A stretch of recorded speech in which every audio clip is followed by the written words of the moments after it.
You're standing in your own son's kitchen on Thanksgiving, holding a green bean casserole you've made every year since he was 7, and his wife takes it from your hands, thanks you, and sets it at the far end of the table, behind the rolls, out of reach, before you've even taken off your coat.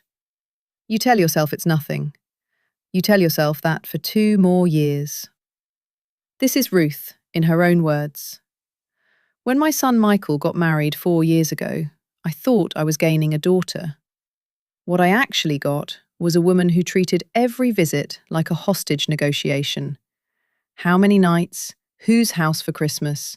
Who got to hold the baby first when my granddaughter was born? Denise wasn't unkind exactly. She was just relentlessly, exhaustingly territorial, like I was a rival for a job she'd already been given. For a long time, I assumed it would soften once she felt secure. Once the wedding was further behind us, once the baby was older, once she trusted that I wasn't trying to take her place. It didn't. If anything, the closer Michael and I stayed, the more Denise seemed to read it as a threat, and I started editing myself before every visit. Fewer questions, shorter hugs, never showing up without being invited 3 separate times. I want to admit something I'm not proud of. For a while, I competed back. I'd mention offhand that Michael used to love my pot roast, or that he'd called me first about his promotion. Small jabs, dressed up as compliments, because some petty part of me needed her to know I'd had him longer.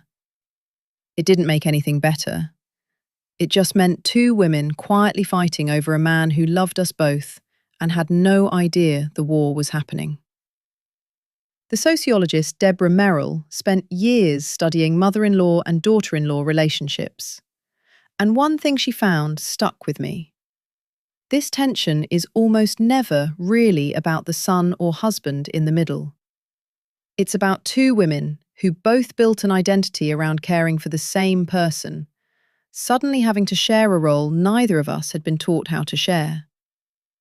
Once I understood it that way, I stopped seeing Denise as a rival and started seeing her as someone doing exactly what I'd done 30 years earlier.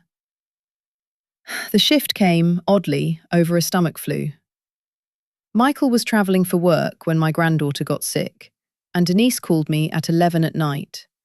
Not Michael, just me, because she needed another set of hands, and I was the closest one. I drove over in my pyjamas. We sat on her kitchen floor at 2 in the morning, taking turns holding a bucket. And somewhere in that exhausted, unglamorous night, we stopped being competitors and started being 2 tired women on the same team. These days, Denise texts me recipes she knows Michael loves. And I've learned to text back, instead of showing up unannounced with my own version. We still don't agree on everything. She folds towels wrong, in my opinion, and she thinks I spoil my granddaughter, which I absolutely do. But we've built something neither of us had a word for 4 years ago. Not quite a friendship, more like a truce that turned real. I used to think I'd lost a piece of my son the day he married her. It turns out I gained a second person who'd fight to the death for him too. And eventually,